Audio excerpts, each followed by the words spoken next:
Welcome everyone. Let's open our public session straight away. I think we've got Peter that wants to address us regarding a particular, I think 0700, 0722 00009, which is a planning application. Peter. Yeah, Peter Osborne, I live at 142 Brent Knoll. I don't know if you've all seen the paper I wrote about the property I want to build in my, adjacent to my front garden. I think it's totally inappropriate. It's rather large. It's a lovely little cottage at the moment. There is an issue with the boundary as shown on the map. The other thing, I don't know if the drainage people have been advised as to what's happening, because the building is the only one in Brexit that I know of that runs over the top of the town gutter. I've got nothing else to say other than I hope you all treat it as it should be treated. I can ask no more than that. Thank you very much. Thanks, Peter. Any questions of Peter at all? Sorry? Any questions? Not a question, but can I just make one comment? In terms of, Peter mentioned the town gutter. For those of you who may not know, basically there was ditches that ran side Brent Street. Some of it's been culverted, and that runs, so it's the surface water that's taken under there is what goes through the old gutter in there. Yeah. So just in case you didn't know what the town gutter was. It runs from the end of Church Lane here, straight down. Yeah. Okay. Before I sit down, is there any chance of everybody introducing themselves? We're all chatting as to who was who. Of course, of course. Yes, Bob, do you want to Okay, start? I'll start off. I'm Bob Filmer. David Lott. Jamie Ray, Malcolm Borland. Sarah Bubble, Melinda Kingscote. Tracy Woods, Amanda Reason. John Matthews. Colin Townsend. Thank you. Okay. You're welcome, Peter. Okay. We'll close the public session now and open our formal meeting. Welcome everyone to our July meeting.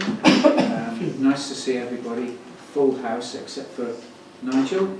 Can I, just before we start, I'll try to involve everybody I can in the meeting, but if you want to say anything, can you just raise your hand, and then at least I know you want to say something and I can call you into the conversation. But forgive me if I miss anybody. I want you all to be fully involved in the discussions. Okay. First item then. Apologies. Nigel is flying between the USA and Switzerland at the moment, so he couldn't be here. Okay. Are you? Well, And I also give apologies for Andrew Gilling and for Tony. Yeah. okay. Yeah. Okay. Are you happy to accept those apologies? If you could signify. Thank you. That's great. Declarations of interest. Rob? Let's do my normal one in terms of being a member of Sedgemoor Council and Somerset Council, and also as a member of the Planning Committee. I should not take any part to avoid predetermination. Okay, thanks, Bob. Any other declarations? No? Okay, thank you. You've been circulated with the minutes of our first meeting on the 1st of June 22. Are you happy that they are a true record of that meeting, and that you are happy that I sign them as being so a true record?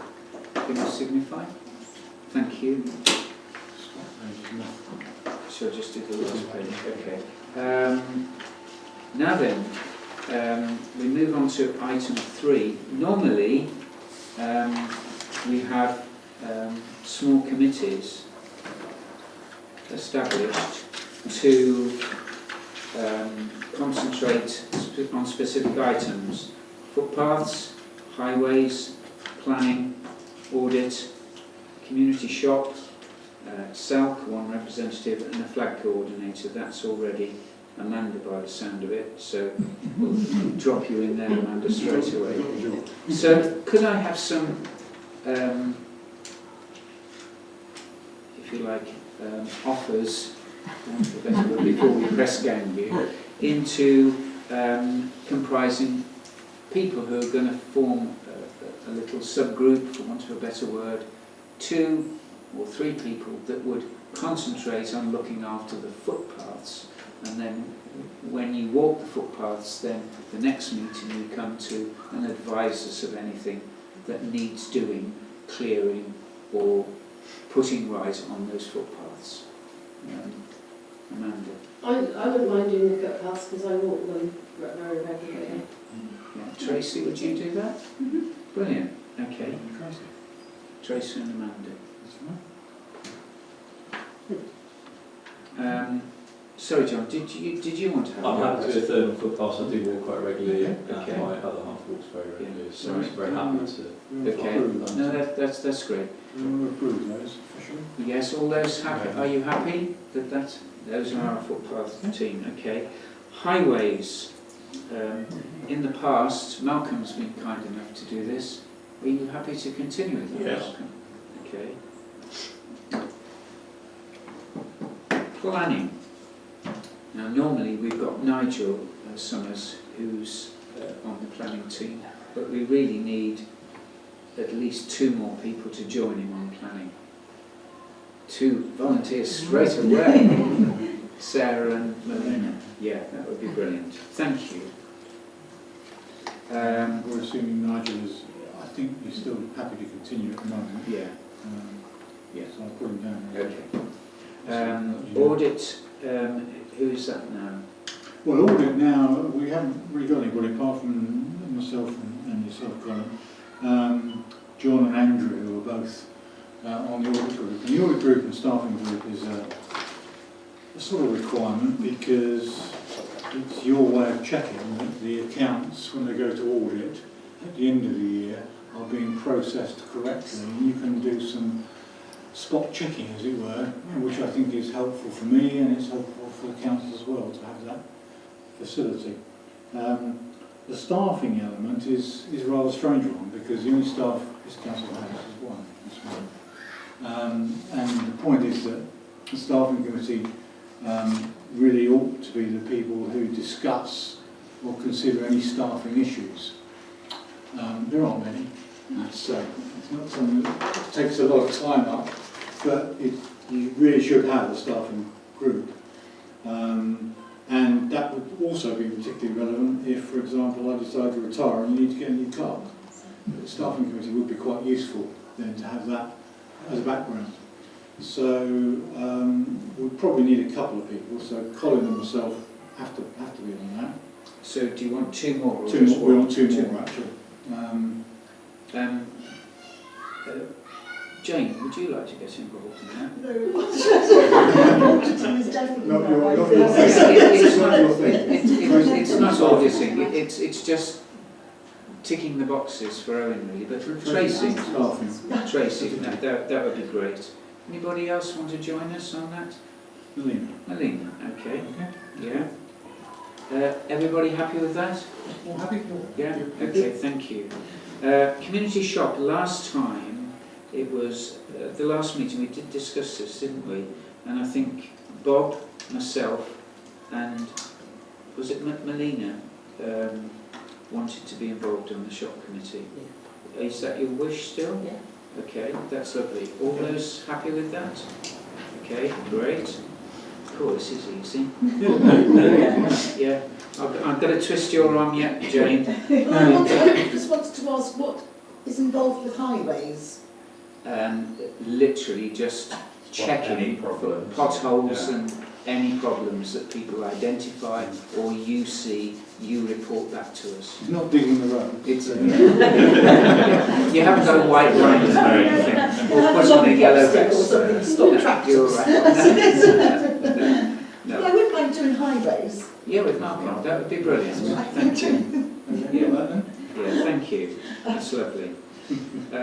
Salk, is that you? Bob is on that as a single person, really. Okay. So that's all it really takes, actually, isn't it? Yeah. There's a couple of meetings a year, isn't it? Yes. You happy to do that? Happy to carry on with that. Thank you. Just for the benefit of the Somerset Association of Local Councils is our sort of advisory body, I suppose you'd call it, more than anything else. And we do go to them if we need any advice as a parish council, if we can't get the answers from the district council.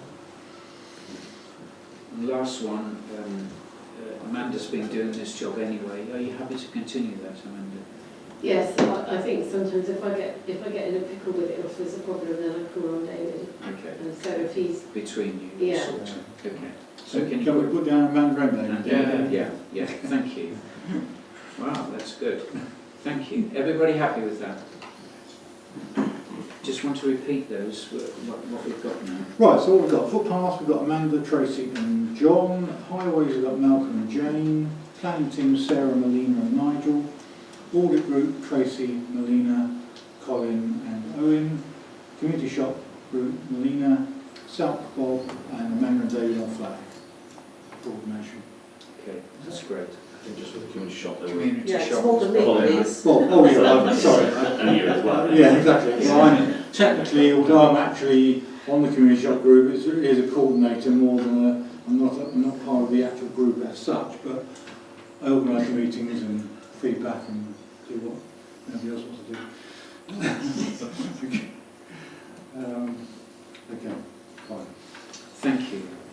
Okay, item 4. We haven't got Nigel with us tonight, and have you all managed to have a look? Oh, sorry, Bob. That's right. Have you all managed to have a look at the planning online? Yes. You know, I realise it's a bit difficult, but if you have, then that really does help in the conversations. But so what I'll do, if I open it, and then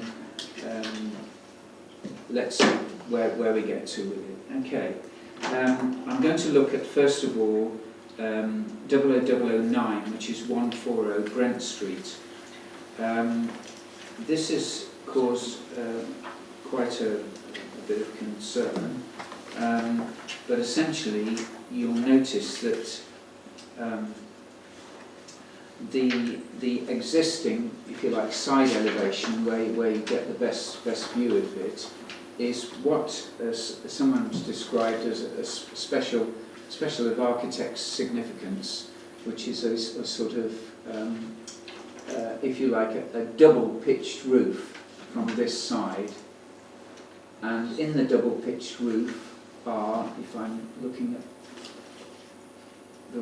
here are mounted the dormer windows, which are in the double-pitched roof. They're then proposing to, so they're going to, sorry Sarah, go on. Sorry, can I just ask, you say it's a special architectural significance. Yes, it's Where's- called, Is that an actual, yes, it's not listed or protected, is it? no, we've have you read the letter from Yeah. Kevin Steer, architect? He says that, So it's company name? yes, Okay. it is called a cat slide roof, Yeah. which okay. is an old Okay. roof. Okay. A distinctive feature typically found on many older properties in the area.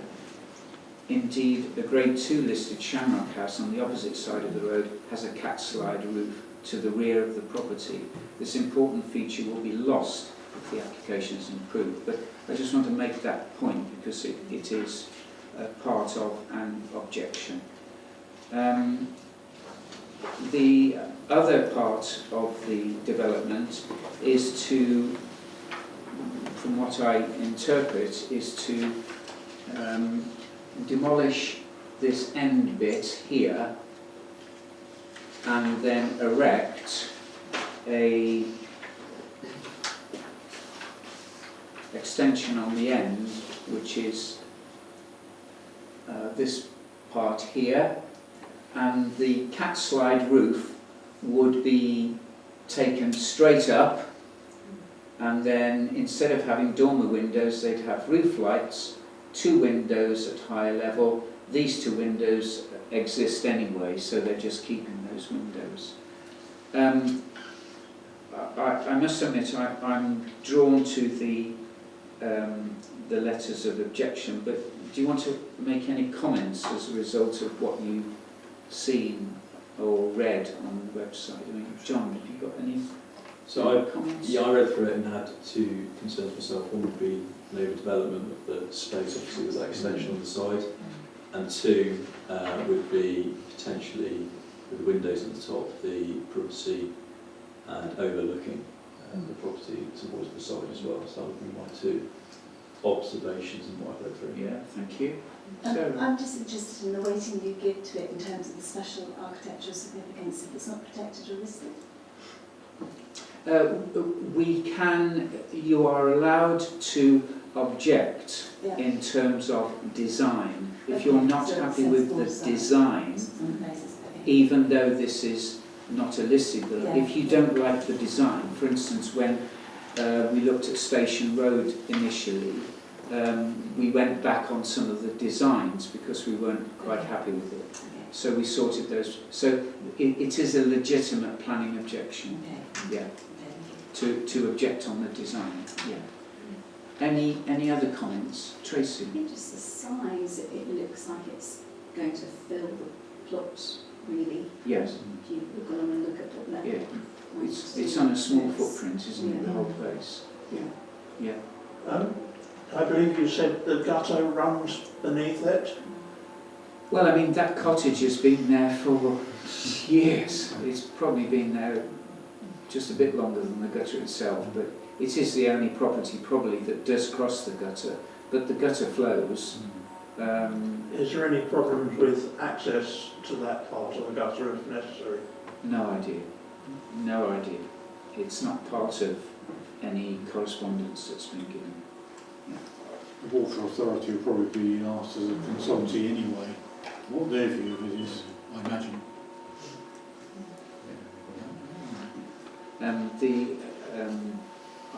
I think that the other thing you need to consider is that you've got an old property and you're putting modern materials on it, and that won't necessarily accord with the surrounding buildings or the nature of this particular property, which is another consideration. Jane, have you got any observations on this at all? No, I mean, I walk past it regularly and it is a very small plot. Yeah, And I couldn't work out how they were going to... get it all in. Yeah. Yeah, okay. Yeah. Melina, any observations? I haven't actually been down to the site, so I don't know how much of the plot is going to be taken up. So no.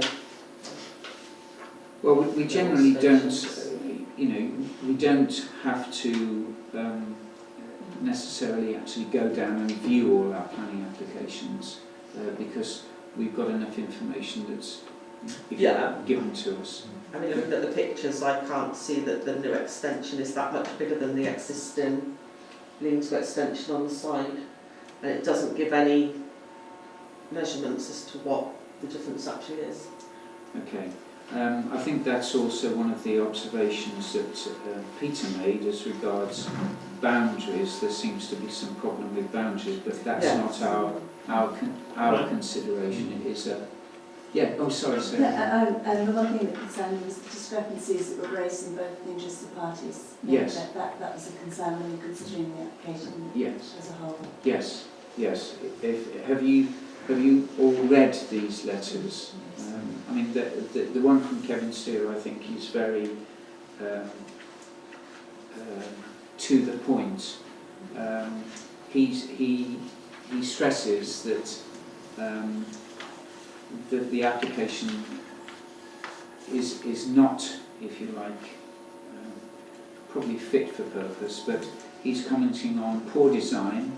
The scheme significantly erodes the character of the existing property and has a detrimental impact on the street scene and adjoining properties. National Planning Policy Framework alterations introduced in 2020 prioritise good design. They're commenting on inappropriate roof materials, overshadowing a neighbouring property, causing loss of light and loss of privacy. That could well happen with the windows that you indicated, John. And a significant discrepancy between submitted plans and elevations, and a discrepancy between description of roofing materials on the planning application form and the applicant's heritage statement. So I think it sounds to me is that you've all got a few concerns about this, and I get the feeling that, it needs to be sent back with some comments to be sorted out. Can I have a proposal, or would you like me to propose? Okay, I would propose that this application is refused on the basis of the 5 items that I have read out to you, because I think they encompass all the concerns that you have made, i.e. design, inappropriate materials, overshadowing, significant discrepancy between submitted plans and elevations, and description of roofing materials on the planning application form and the applicant's heritage statement. It's refused. Seconder, please. John, all those in favour? That's refused. Thank you. Do you want to? I've got it. You've got I've got it. Yeah, well done. Thank you. The next one is retrospective. This refers to Pink Time Cottage on. It's Trevellow 11. This refers to the Pink Time Cottage on Burton Row. It's retrospective planning. In other words, it's already been done, which seems to be a feature with this particular person.